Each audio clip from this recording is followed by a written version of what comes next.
seat.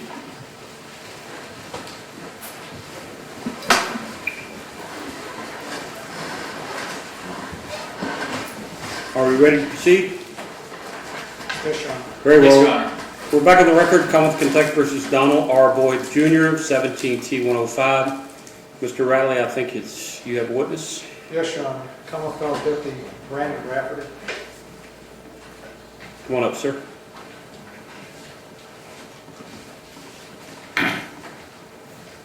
Raise your right hand. You swear affirm to tell the truth, the whole truth, and nothing but the truth, so help you God. Yes. Please be seated. Once you're seated, sir, I want you to state your name for the record and where you're employed.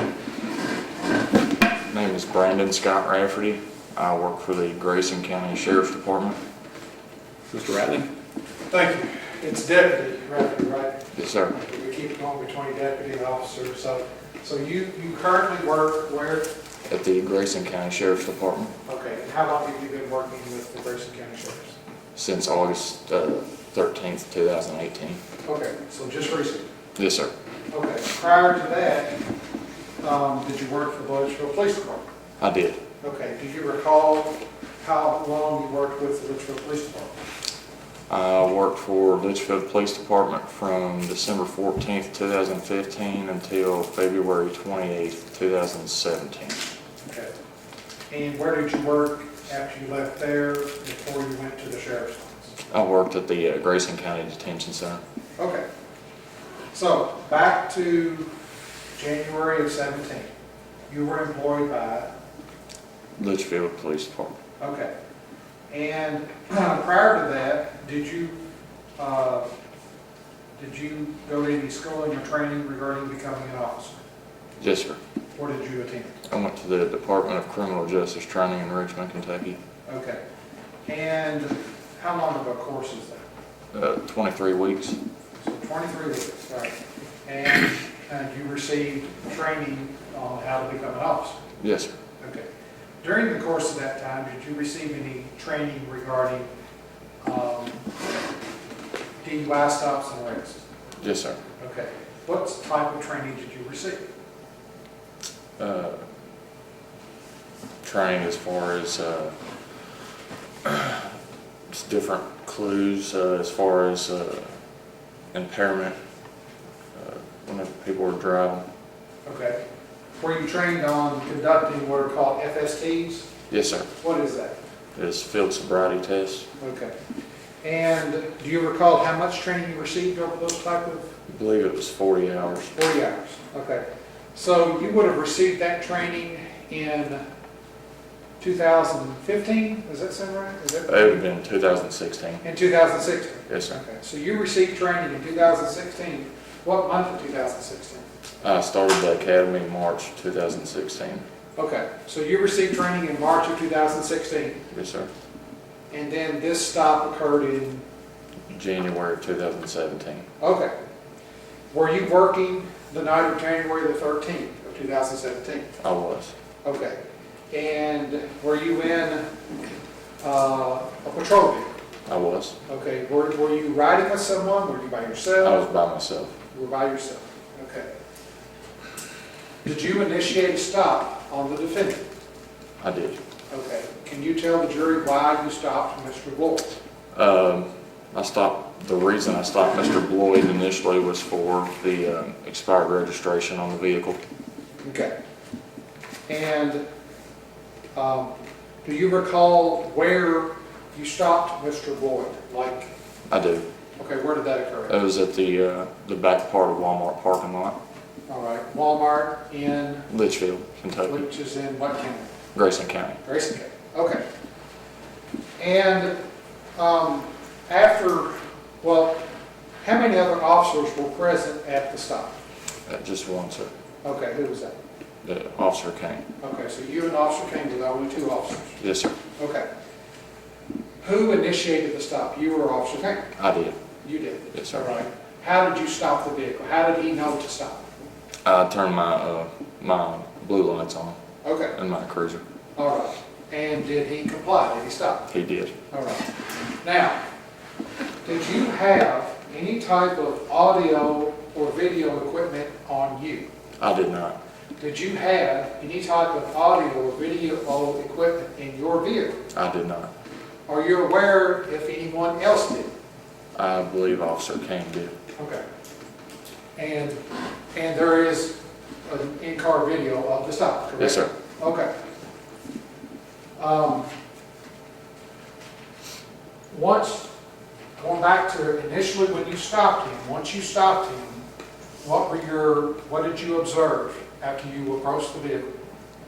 After I stopped Mr. Bloyd, Yes. I went up to the vehicle, and that was the first initial contact I had with Mr. Bloyd. He had his hands up on the steering wheel. Did you ask him any questions? I did. I asked him for his license and insurance. Okay. Did he respond? He did. Okay. Did he provide that to you? He did. Did you tell him why he was stopped? I did. Okay. And did you do anything else or observe anything else at that initial stage? Whenever I went up and spoke with Mr. Bloyd while he was in his vehicle, I smelled the presence of alcohol. All right. Now, based upon your observations and training, once you stop a vehicle and you notice that, what do you do next? Then I asked for the driver to step out and to perform field sobriety test. Okay. Did he do so? He did. All right. And can you describe the location where that occurred at? That was also behind Wal-Mart Parking lot. It was actually behind the truck he was driving and in front of mine and Officer Kane's cruisers. Dirt, gravel, concrete, blacktop, what was it? What was the Blacktop. surface? It was blacktop? Yes, sir. Okay. And did you conduct field sobriety test on Mr. Bloyd? I did. Okay. Do you recall the first field sobriety test that you conducted on Mr. Bloyd? I believe the first field sobriety test I conducted on Mr. Bloyd was the walk and turn. Okay. Did you notice if the location had any type of incline? Was it steep? Was it level? Downhill? Anything? It appeared to be level. All right. And did Mr. Bloyd conduct that test? He did. All right. Now, based upon your training, how do you determine if somebody did a good job or a bad job regarding that particular test? What are some things you're looking at? One of the things is whenever you have him start out, which I had him put his left foot first and then his right foot in front of his left foot starting out. I asked him not to start until toed to. And then also, whenever you're doing the walk and turn, what I had Mr. Bloyd do, or I asked him to do, was do heel to toe steps with his left and right foot to 9, and then pivot around on his left foot, and then do the same back towards me. All right. Were you able to review the in-car video prior to the trial? I was. Okay. Do you recall, in watching that and in your personal observations, do you recall if he did not pass that test? There were some indicators from that test. Okay. Now, what do indicators mean? Just clues that made me feel like he might have been impaired. Fair enough. So, can you describe to the jury what those have been What the clues were from that test? from that point? Okay. Whenever he started taking his steps, he did not do the heel to toe steps. He had gaps in between his steps. And also too, whenever I was instructing him on how to perform the test, I told him to look down at his feet. He did not. And whenever he was done taking the first series of 9 steps, whenever pivoting around, he pivoted around on his right foot. And how was he instructed to pivot? He was instructed to stay on his left foot and pivot towards his right. And you call those indicators Yes, sir. of potential impairment, is what you... Yes, sir. Okay. All right, now move, and you conducted that test, correct? Yes, sir. All right. Now, the next test that was conducted was, will you tell me? The next test that I conducted on Mr. Bloyd, I believe, was the one-leg stand. All right. Now, did Mr. Bloyd, did you give him the option regarding which foot to stand on? I did. Do you recall Mr. Bloyd telling you about any type of issues or problems with his lower extremities that would cause him trouble? I believe it was before the walk and turn test. He had told me that he had had surgeries on one of his knees. Okay, all right. And going back, now skipping back to the second test, Yes, sir. and I think it's on the video, you instructed him that he could stand on either foot he so choose. Yes, sir. Okay. And did he attempt to perform that test? He did. Okay. And what were the results, based on your observation and training, of that test? I asked Mr. Bloyd, when instructing him to do the one-leg stand test, to stand on whichever foot of his choosing and bring the other foot up horizontal or parallel with the ground, trying to hold it up 6 inches above the ground and count 1 1,000, 2 1,000, 3 1,000, and so on until I asked him to stop. And he attempted to do so. And I believe it was after 3 or 4 seconds after the first time he dropped his foot, and then it was about the same in the continuing attempts. All right. So at least after a few attempts, he did or did not, or was not able to perform that test? He was not. Okay. Were there not indicators of impairment based on that test? There was. Okay. Did at any point, well, we'll move on to the next field sobriety test. Did you conduct any further field sobriety tests? I also performed HGN, which is horizontal gaze nystagmus on Okay. Mr. Bloyd. Now that sounds 100% Greek to me and the jury, so Yes, you sir. need to tell us what that is.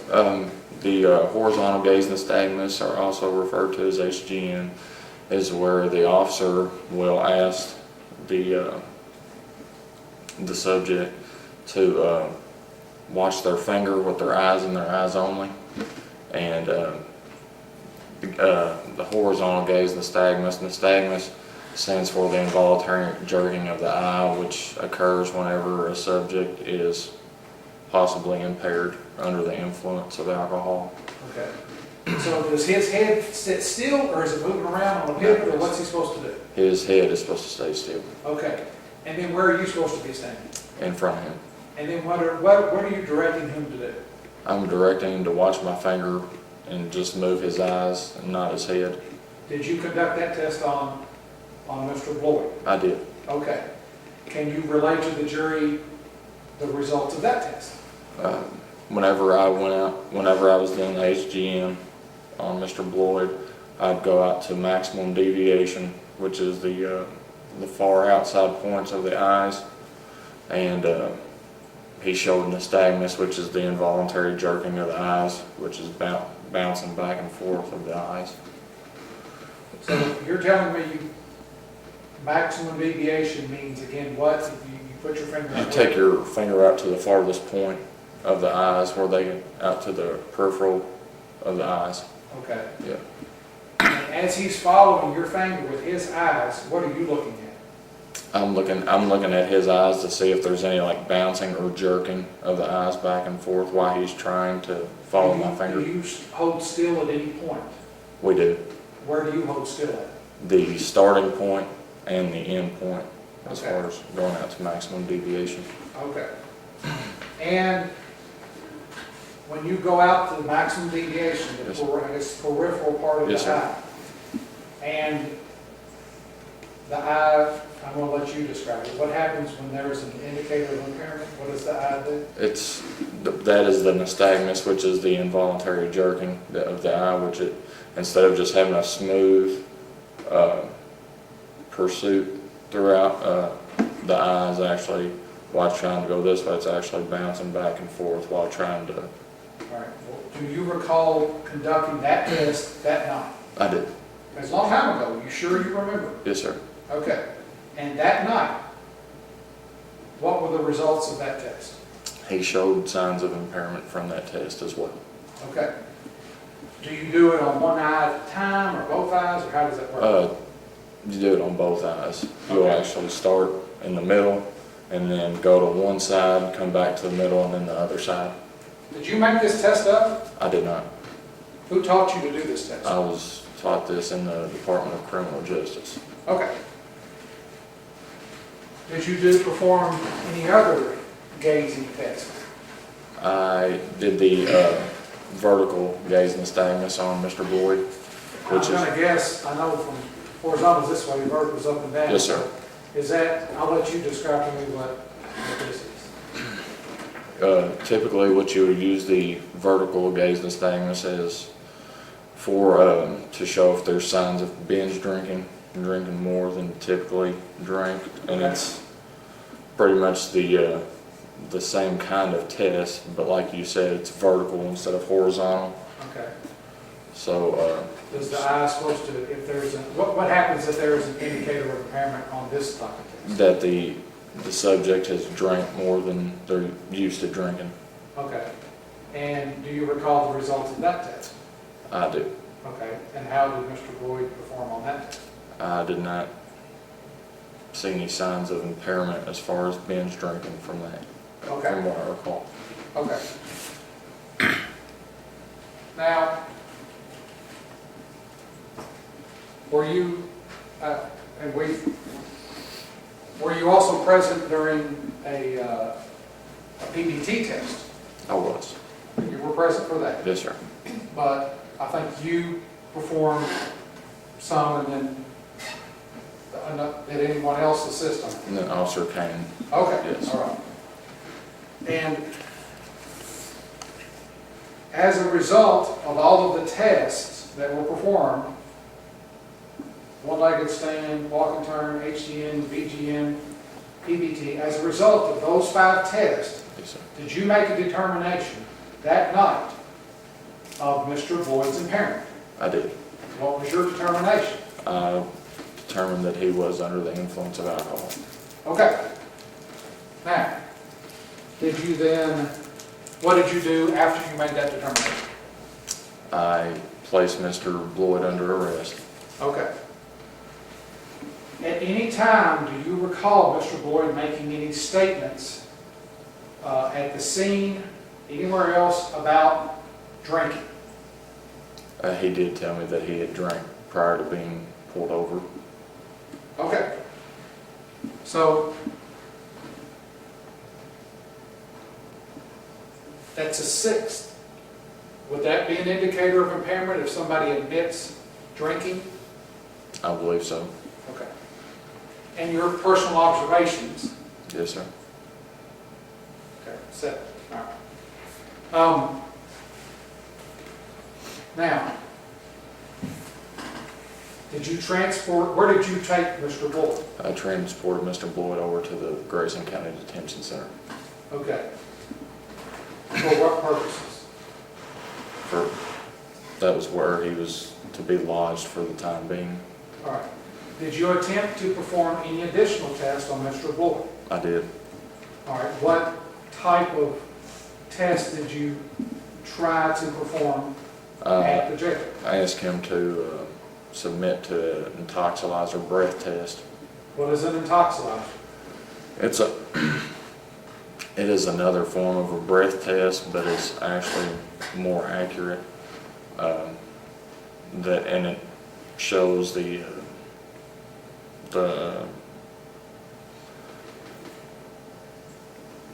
presence of alcohol in the breath.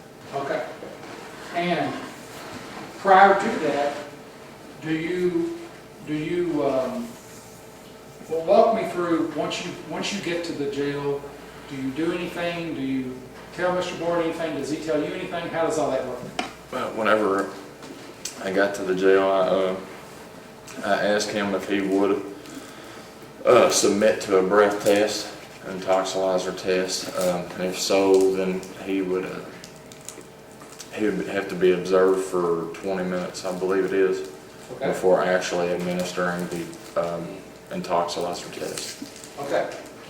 Now, did you just, how do you tell him that? Do you tell him that in a formalized way, or do you just say, hey, you Yeah, want we to take? read the implied consent to him. All right.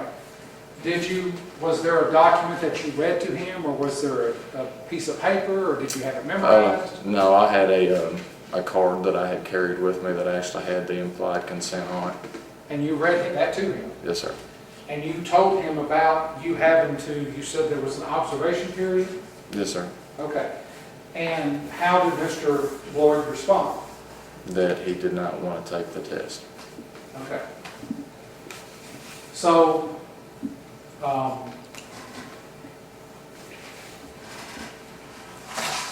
do you have to cue the machine up even though they don't take the test? Yes, sir.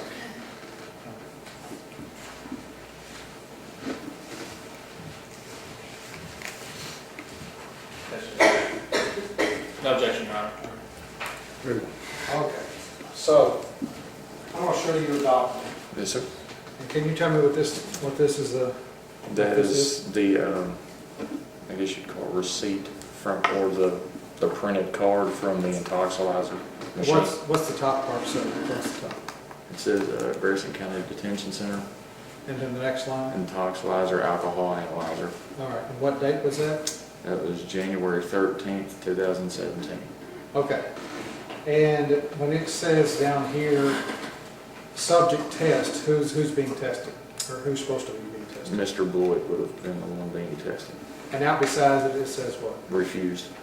Now, did the computer make that up, or how did that word get in there? Once he had told me, like you said, the machine has to be started, but once he had told me that he had refused, I had put that he refused on the machine. All right. And then, did you put any additional writings on this? I put the observation period, which started at 8:42, Military time is 2042. 2042. Yes, sir. All right.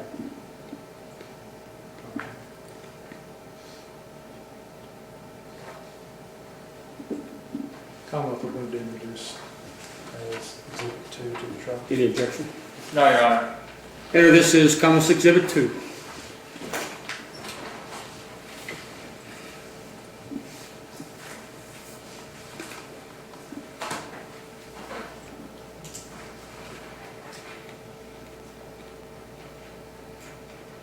In addition to the DUI charge, you charged Mr. Ward with the tags and receipt, is that correct? Yes, sir.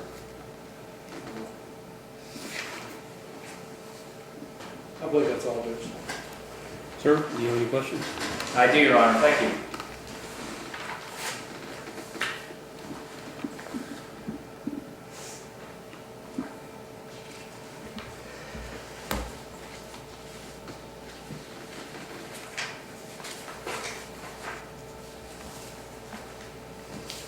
How you doing, Deputy? Good, how are you, sir? Try and not mix you up with officer, deputy. You were corrections at one point. Yes, sir. Why the jumps? Why did you leave Litchfield, go to the corrections, go to the sheriff's? Just curious. I had actually started out at the Grayson County Detention Center in August of 2013, and then I went from there to the Litchfield Police Department. After being there, I actually went back to the detention center because of my insurance, where it wasn't as good as what I'd had it for myself as what I'd had at the detention center. And then now I actually have the same insurance as I did at the detention center through the sheriff's department. So the sheriff's department has better insurance than corrections, has better insurance than Litchfield Police? Yes, There would be kind of hierarchy if you were, well, for me, where I'm, for you personally? yes, sir, yes, sir. Fair enough. I'm just curious as to, because you seem to spend a couple years here, a year Yes, there. Okay. But at the time, and I think I was trying to do math, and I think the jurors already know that my math is horrible, that's why I went to law school. By my calculations, you were, and I think that the testimony wasn't exactly clear, so I just want to clarify, you were at the academy, you started the academy March 2016? Yes. You started the academy. Do you remember when you actually completed the standardized field sobriety testing schedule, the 40 hours, which takes about a week? I don't remember actually which month I was in as far as the academy whenever I completed that. How many months were you in the academy? Do you remember that? I was in the academy for 6 months. 6 months. So March all the way through September. I graduated September 2nd, 2016. September 2nd, 2016. So Yes, sir. October, November, December, January. You just 4 months out of the academy when you pull Mr. Floyd over. Yes, sir. Okay. Good training exercise, right? Yes, sir.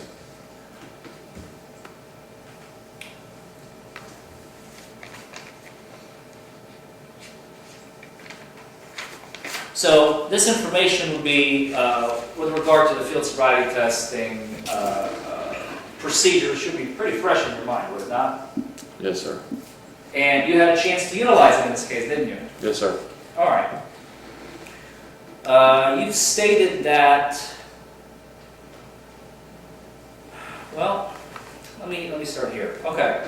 So you've stated that you pulled Mr. Floyd over because of an expired license plate, right? Yes, sir.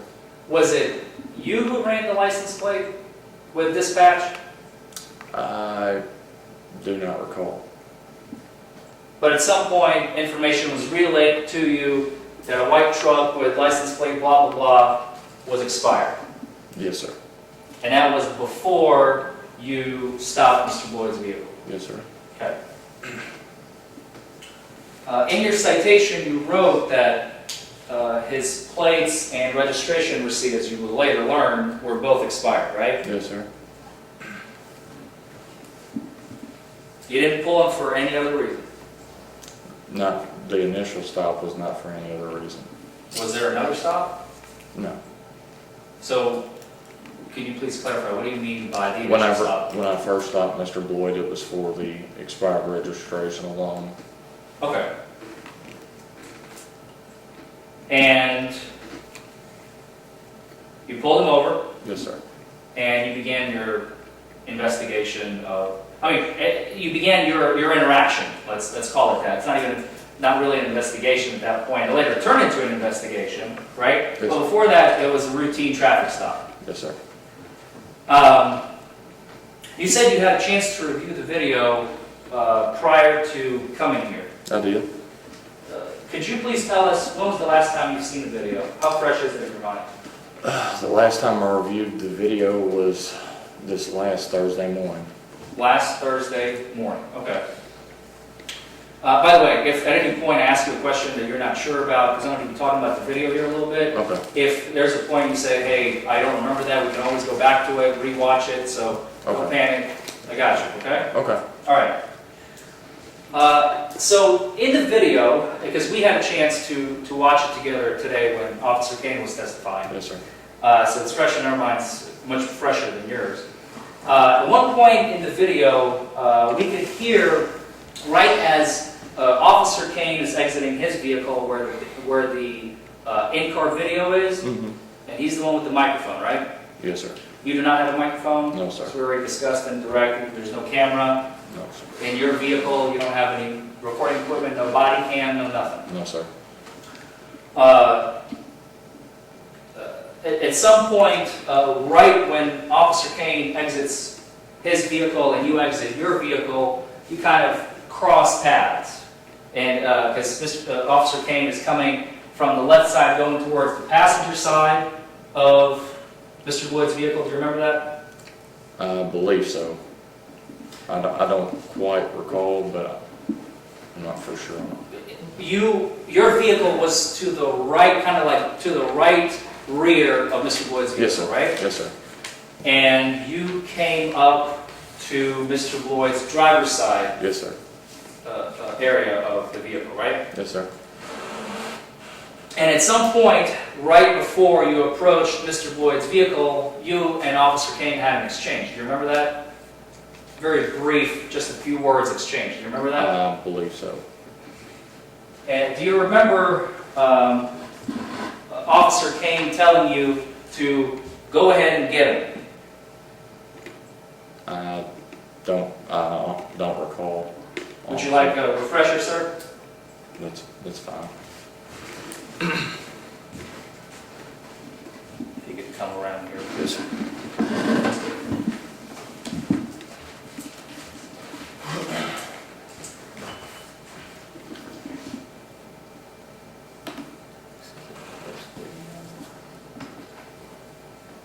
Make sure my equipment is working. There we go. Shuts off after inactivity for a long time.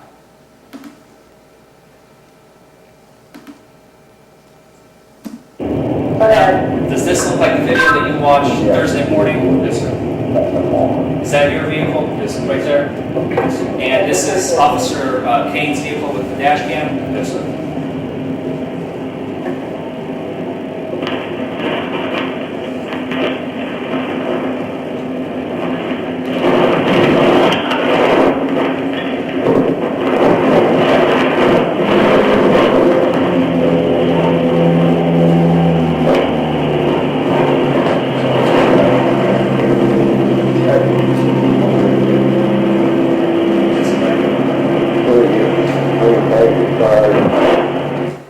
Did you hear that? Yes, sir.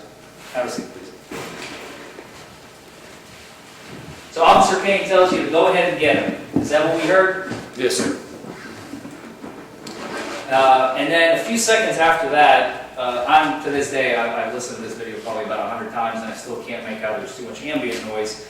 But we can clearly make out exactly 2 times the words smell and alcohol. Do you remember that watching the video? Yes, sir. Okay. So you have not made contact with Mr. Bloyd at any way, shape, or form at this point, right? Up to the point. At that point in the Yes, video yes, sir. where I have not yet. where we discussed the smell of alcohol, and right, Yes, sir. and at the point where you discussed go ahead and get him, Yes, sir. that Officer Kane relays to you as you approach Mr. Bloyd's vehicle. Yes, sir. So when you went to the academy, you were taught to make your reports complete, right? Yes, sir. When you write citations, right? Yes, sir. If you run out of room on that little sheet, you can always add another sheet. And if you have an entire narrative to write of 100 pages, you can just create your own narrative and submit it to the police department, right? Or wherever you're employed, Yes, sir. and they will attach that to the case. Yes, sir. Did you generate any additional report other than the citation that I have reviewed and you probably reviewed in this case? I don't believe so. You don't believe so, or you don't know? I don't know. Or you don't know if, oh, I'm sorry, let me rephrase the question. You don't believe that you generated a report, but there is a possibility that a report exists out there that we don't know about? Not that I'm aware of. You don't know what you've written? I don't remember if I wrote anything else at the time. I'm not trying to be argumentative, but I'm just trying to clarify whether or not there is additional evidence that the defense has not received in this case. I think the witness is confused. I think the. Why don't you try to clear it up a little bit? What it raised, it's just- I'm gonna let him see if he can clear it up a little bit. Deputy Rafferty, Yes, sir. you generated a citation in this case, did you not? Yes, sir. May I approach, Your Honor? Sure.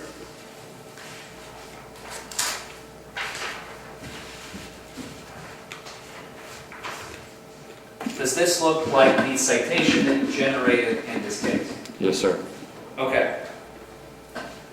Other than this particular citation, may I have this? Yes. Other than this particular citation, did you generate any other written, verbal, well, I shouldn't say verbal, written, recorded by video, audio, any other shape or form, evidence narrating the events that have occurred in this case?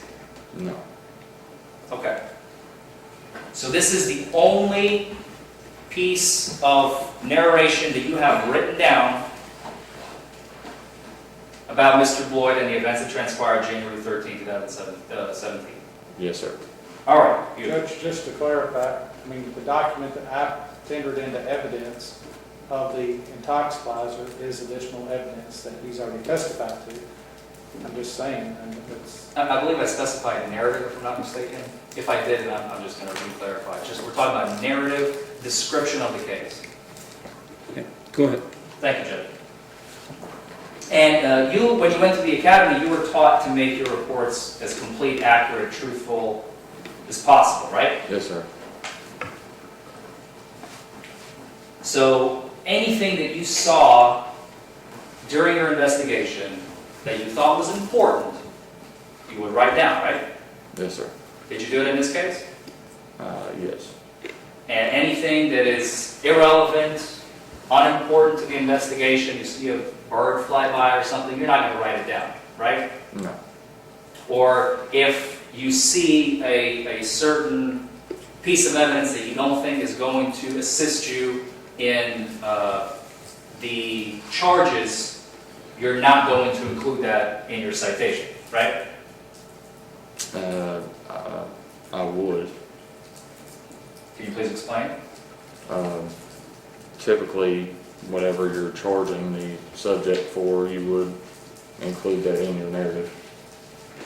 So if something is unimportant, you'd still write it down? If I was charging the subject with that, I would, but I would hope that I'd write it down in my post-arrest complaint. Do we have a post-arrest complaint in this case? Which on the citation. Okay.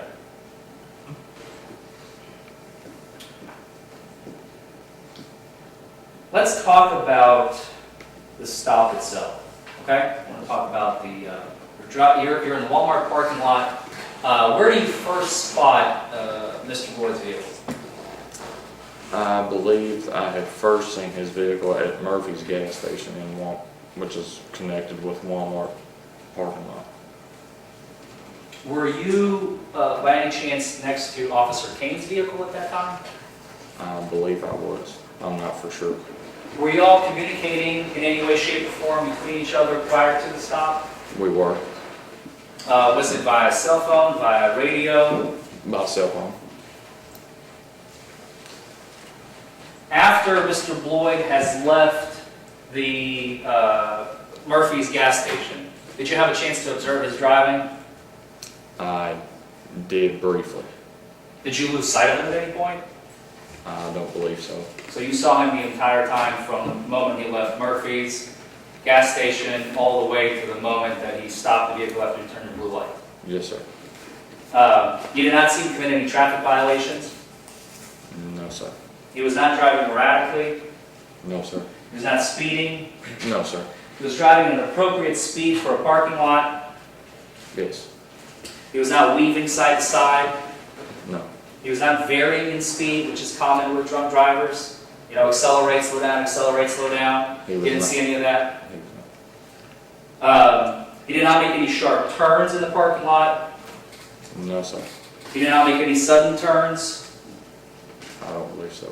He did not make any sudden stops. No. No jerking motions with his vehicle. No. He did not nearly hit another vehicle, a parked car or a moving car, or your vehicle. No, sir. So as soon as he saw the blue lights come on, he stopped almost immediately, as we saw in the video. He did. Okay.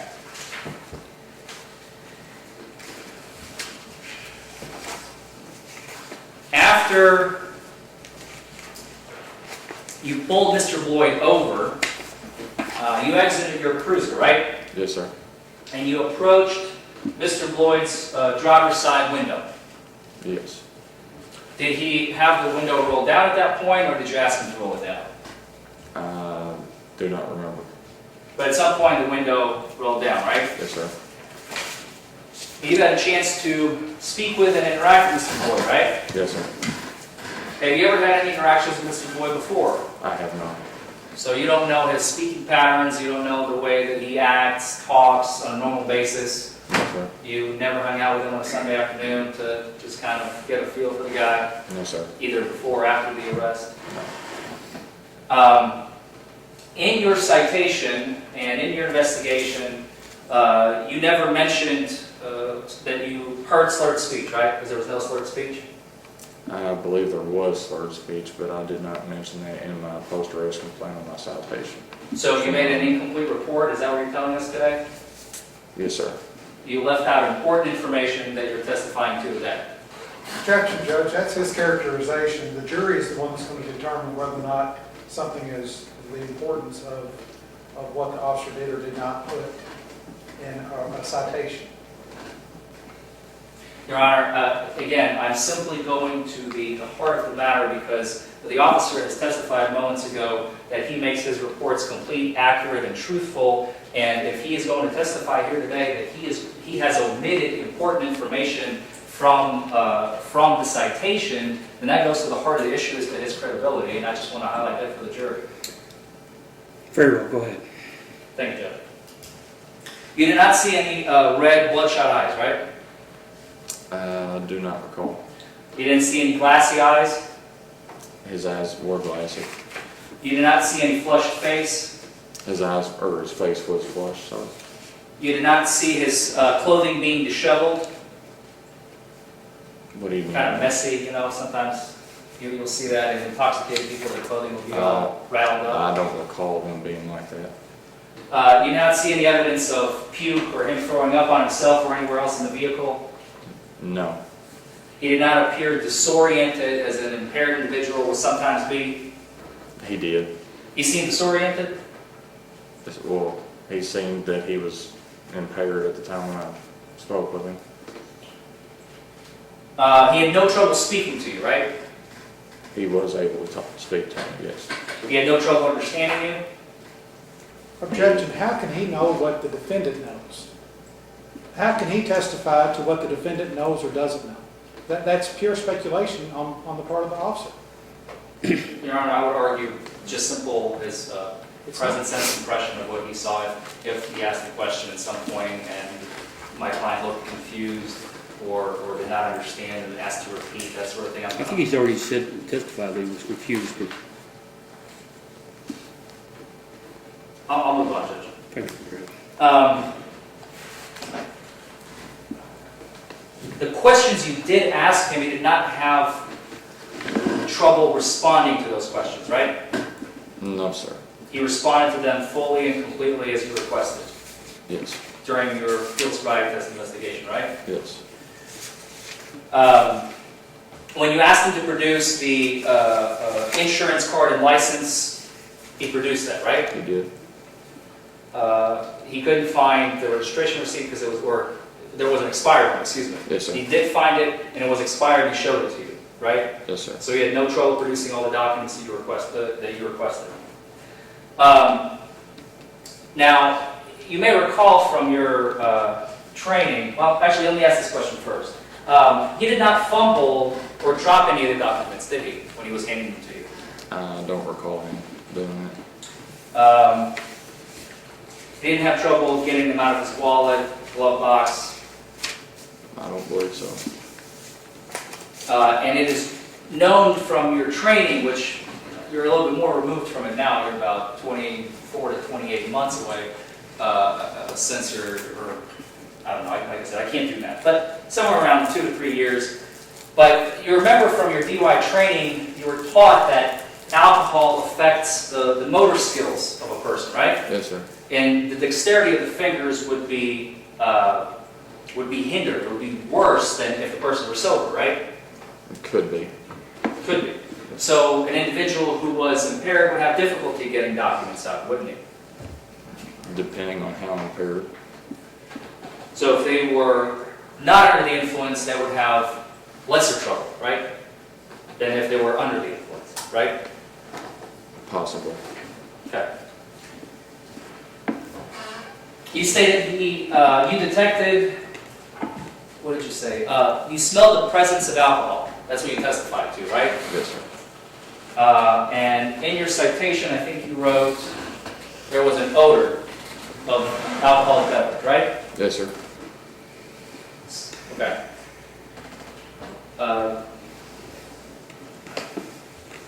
At some point, he admitted, I'm jumping around here, so I apologize, follow along. At some point, Mr. Floyd admitted to you that he had a beverage at, I think he's actually pointing in the video, right? Yes, He's sir. pointing, as we can see. And what is he pointing to? I believe he's pointing to El Patron Mexican restaurant. El Patron Mexican Restaurant. Yes, sir. And he told you that he had a beverage there, right? Yes, He did not tell you what type of beverage it was, though, did he? he did not. You didn't ask him. He actually told me he did have a beer. A beer. Yes, sir. Did he tell you, was it a 12 ounce? I don't recall how big of a Okay. beer he said it was. Do you recall what type of beer it was? Or is that what you just said? I didn't ask what type of beer. And he didn't tell you? I don't believe so. Okay.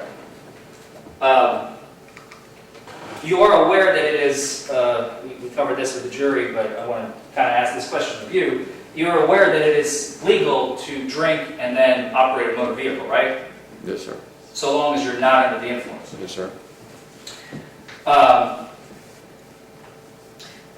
During the interaction with Mr. Floyd during his arrest, he did indicate, as he was pointing to the restaurant, that you are free to go and speak with either the owners or the patrons where he was, just 10, 15, 20 minutes ago, right? Yes, sir. And you chose not to do that, Yes, sir. even though it would help your investigation. At the time, I didn't feel it was necessary. So you did not feel it was necessary to confirm a statement of a subject that you're suspecting of operating a motor vehicle under the influence? I thought at the time that my observation was enough to make the arrest off of. So you chose to do an incomplete investigation? Objection, Your Honor. This is pure characterization by defense counsel. That's not what he testified to. I'm going to ask that that be stricken from the record. I'll sustain the objection. Sir. Strike that portion from the record. Let's talk about after Mr. Bloy has exited, after you asked him to exit the vehicle, okay? Yes, sir. At some point you asked him to exit, right? Yes.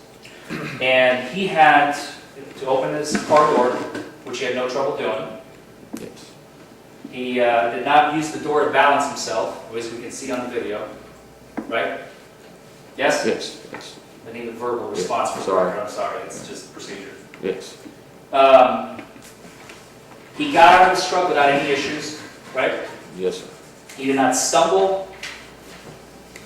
Not that I recall. He did not fall. No. And he closed the truck door without any problems. Yes, sir. And then he followed you to the back of the truck, right? He walked Yes. behind you as you told him, come on back here. Yes, Remember sir. that? Yes, sir. And again, he did not stumble as he was walking. Not that I seen. He didn't fall. No. He didn't use the truck for balance as he was walking. No. Did he? No. He stood, when you told him to stand in this particular spot that you had chosen, Yes, sir. he stood there without any issues. Yes, sir. He wasn't wobbling around. No, sir. He wasn't nearly falling over. No, sir. He didn't sway. I don't believe so. Okay.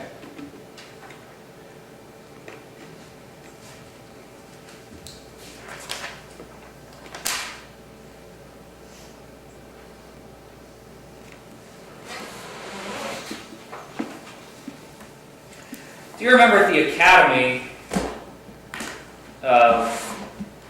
you were given a manual on field sobriety tests?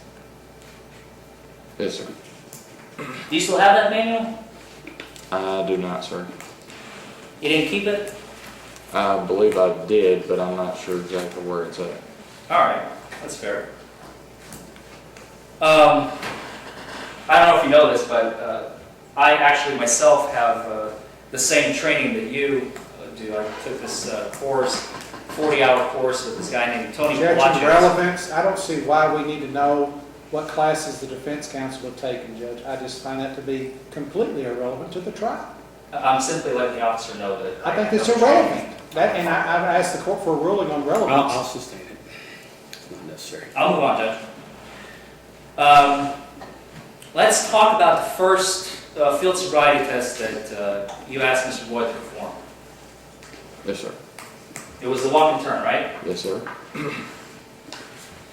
And do you remember there's a warning somewhere in the manual that you go over during the 40 hours that you learn about standardized field sobriety tests, that if you perform the field sobriety tests not exactly as they are taught to you at the academy, quote, the results may be compromised. Do you remember that language?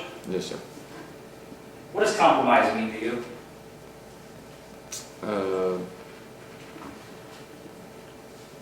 If a bank, let's say, calls you and says your account has been compromised, is that a good thing? Don't believe so. So if you don't conduct the field sobriety test in accordance with the manual, the results may be compromised, right? Could be.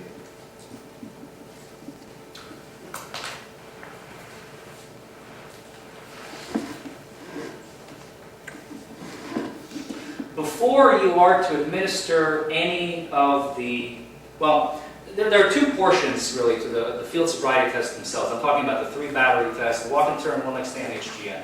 Yes, sir. Typically they're done in the order of HGN, then walk and turn, then one leg stand. You chose to give the HGN, as we discussed, it's the horizontal gaze, the stagnus, the finger test. Yes, sir. You chose to give that at the end, right? Yes, sir. Okay.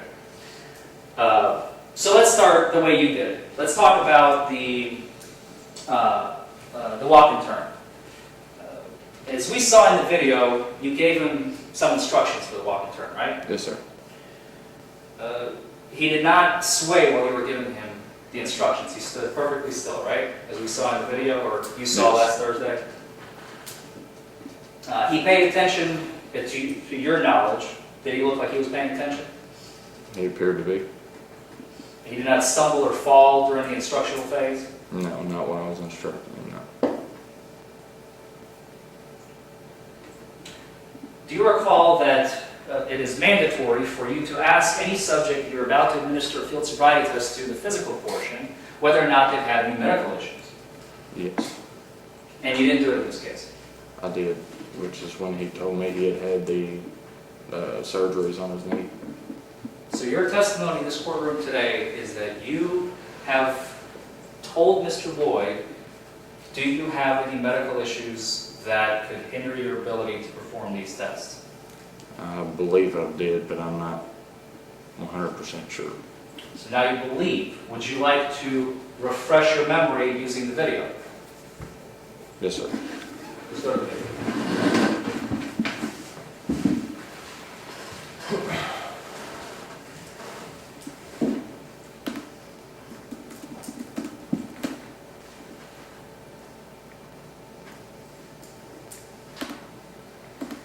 Go all the way.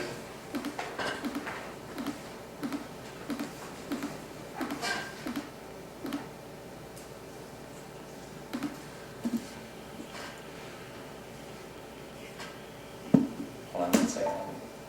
Sorry about that.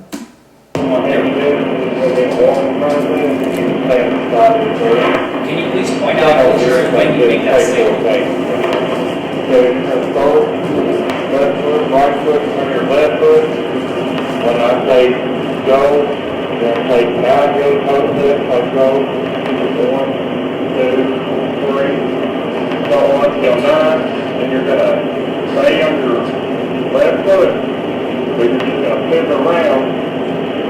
Then you're going to put your right foot back in front and do the same thing. 1, 2, 3, like so. Until you get the line again, okay? But yeah, just start on the line here. I'm not telling you that if we consent to do surgery. Okay. Thank you. Please have a seat.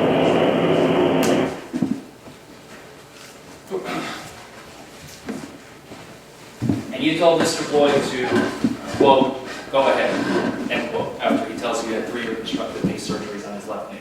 Yes, sir.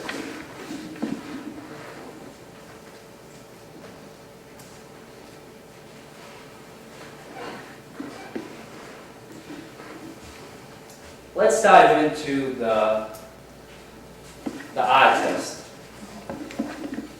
The horizontal gaze and status, as we like to call it. In the video, and this is a very confusing test for most people that are unfamiliar with it, and I just want to simplify it for the jury. The test has three, in theory, 4 parts. I don't really count the VGN as a 4th part, but you're looking for 6 clues, right? Yes. You're looking for 2 clues on each portion of the HGN test, Yes, sir. right? Do you remember what they are? Lack of smooth pursuit. I can't remember the rest of them off the top of my head, no, sir. Distinct and sustained nystagmus and maximum deviation. Yes, sir. Would that be the second one? I believe so, sir. And the third one being the onset of nystagmus prior to 45 degrees, right? Yes, sir. Now you testified, and again, just for simplification purposes, because you already said it on the stand, you've only performed 1/3 of that one test. You did the maximum deviation portion, right?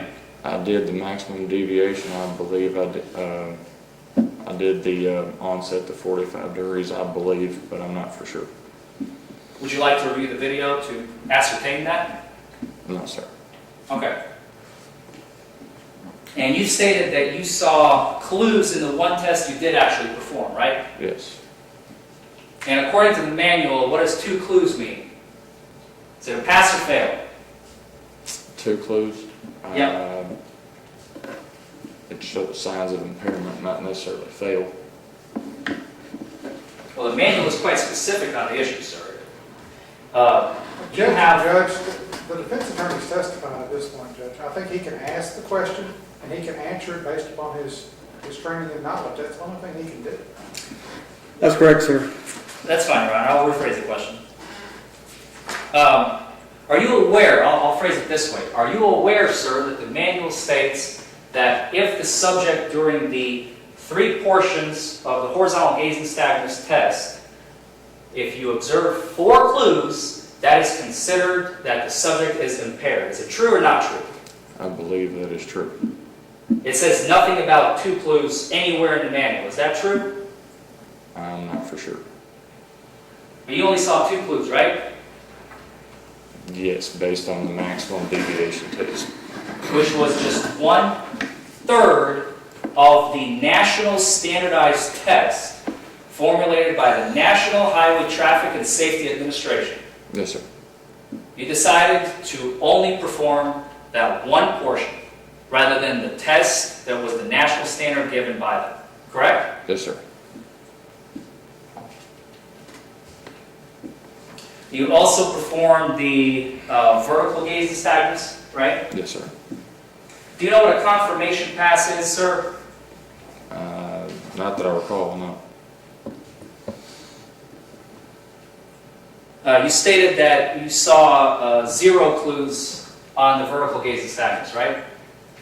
Yes, from what I remember, yes. Which, as you testified, is indicative of someone who has not been, quote, binge drinking. Yes. Typically, individuals with extremely high levels of intoxication and high levels of alcohol will actually display vertical gaze and nystagmus, right? Sometimes drugs as well, Yes, right? sir. Yes, sir. And you didn't see any of that. Not that I remember.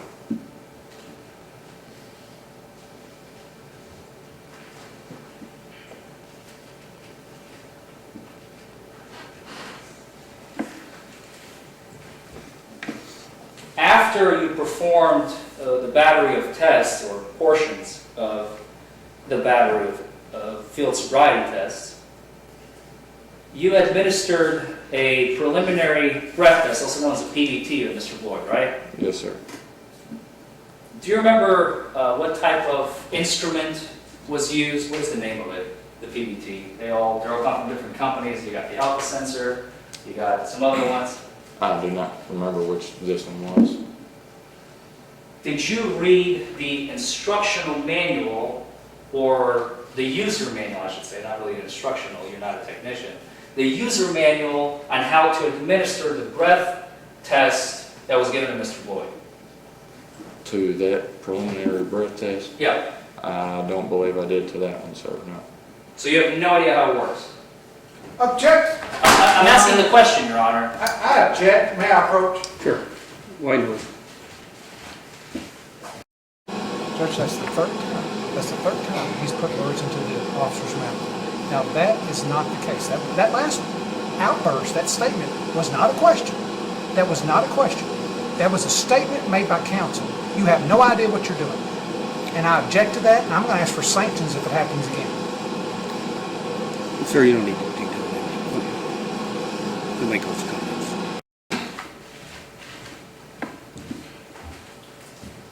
So you never reviewed the user manual on how to administer the preliminary breath test in this case? I don't remember.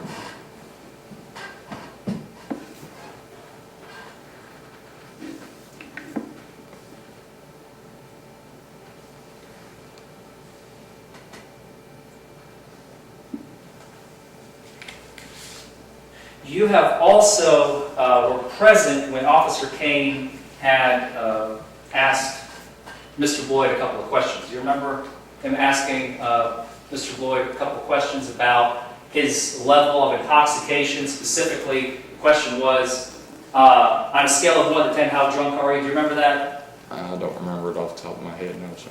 Okay.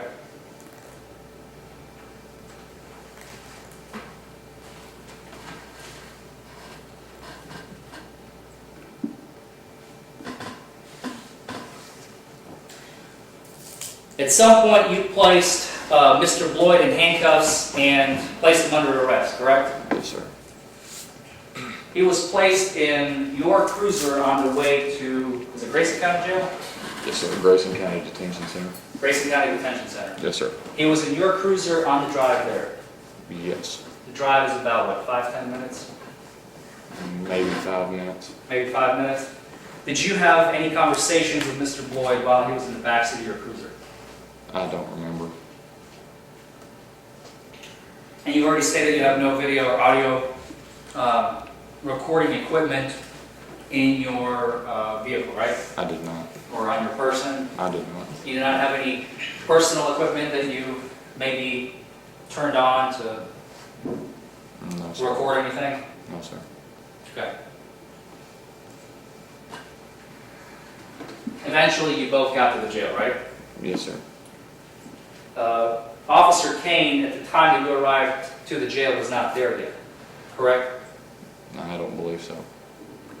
But at some point later, he did arrive at the jail. Yes. Do you remember at which point exactly? I do not. Were you still doing the observation period, or were you completing the observation period? Any estimate, or I you can believe, get this fine? I think I was still doing the observation period, but I'm not for sure. Okay. At some point, you asked Mr. Boyd to submit to the intoxilizer, the breath test. Yes, sir. Do you remember Officer Kane having a conversation with Mr. Boyd? Were you present when that conversation took place? I don't remember. Do you remember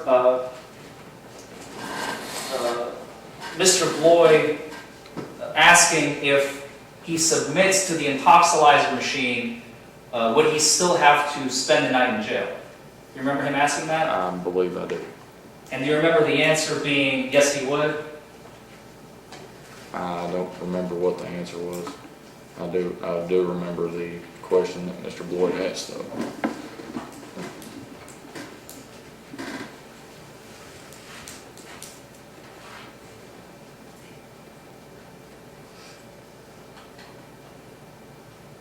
Can I have a moment, Your Honor? Sure.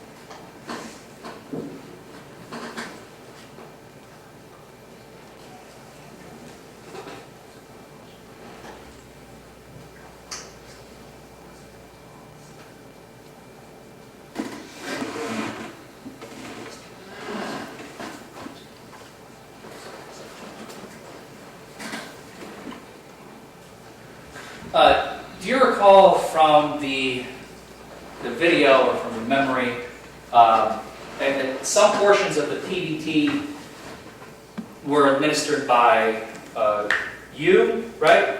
Yes, sir. And then you all switched off and Officer Kane administered the PBT a few times, right? Yes, sir. At the station,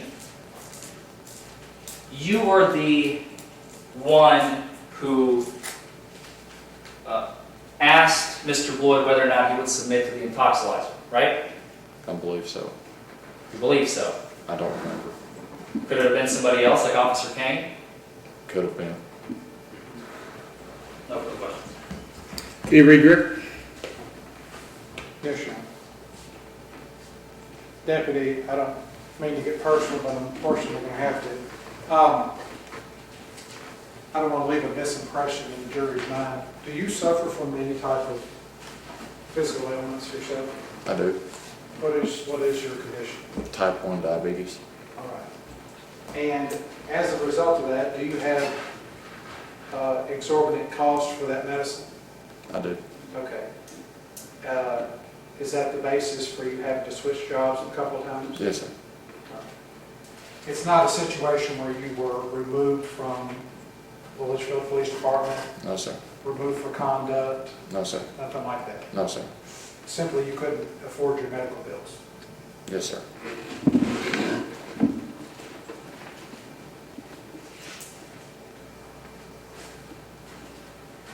When you're sworn in as an officer, do you take an oath? Yes, sir.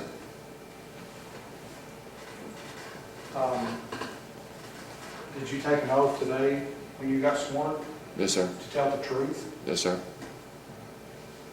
Have you told the truth here today? Yes, sir. Did you observe Mr. Boyd intoxicated that night or having alcohol on his person? Yes, sir. This crisscross where you walked across and Officer King walked across and he says, go ahead, something. Did you take that as what? I believe I just took it as go ahead and go up and speak with him. You didn't take it as, let's arrest this guy regardless of what? As far as regardless But would you do of- that as an officer? Would you arrest somebody for no reason? No, sir. Did you have a reason that night? Yes, sir.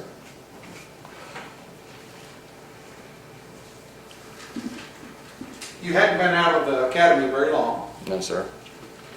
Officer Kane has several years of experience, correct? Yes, sir. He was assisting you on this. Yes, sir. Now, Mr. Boyd wasn't compliant the whole time at the stop, was he? Because we can watch the video again of the PBT. Do you recall trying to administer the PBT? Yes, sir. And what was Mr. Boyd doing? Was he really doing it? Was he performing the PBT? He did not appear to be blowing in the PBT. What was he doing? What was he doing? Was he performing it, or was he just, what? I think he just Objection, trying to speculation. act like he was performing it. Well, does the machine, Wait a second. You have an Your objection? Honor, again, he's asking for the officer to speculate as to what my client was doing. Not projecting. I think that it's clear, there's indication on the recording, on the video, that if the PBT is not making a sound, he's not performing the test. Have you had any other DUIs? The video speaks for itself. All right, that's fine, thank you. So, in fact, Mr. Boyd was not compliant at the stop, is that correct? Yes, sir. Because a compliant person does everything you ask, or attempts to. Yes, sir. A person that's not compliant doesn't. Yes, sir.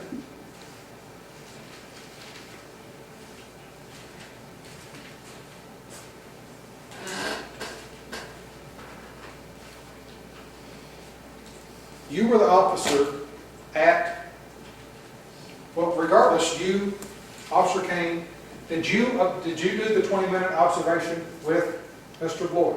Yes, sir. Did Mr. Boyd perform the intoxilizer, or did he refuse? He refused. And did you note that on the intoxilizer sheet? Yes, sir. You testified earlier, you read Mr. Bloyd the implied consent. Yes, sir. So in that document, you would have asked him to perform those tests. Yes, sir. And you're telling us under oath, he opted to refuse. Yes, sir. Regardless if somebody else says whatever, you asked the question, Yes, sir. and he answered no. Yes, sir. That's all.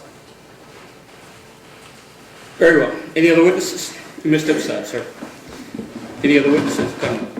No, Your Honor. Commonwealth rest. Yes, Your Honor. Very well. I'm going to give you all come back at about 27 after. And we have some motions, so if you'll go out and take a few minutes. Again, I'm going to remind you not to discuss this case with anyone. Or form an opinion until you adjourn for deliberation. Any attempt by anyone to discuss this with you needs to be reported to the court immediately.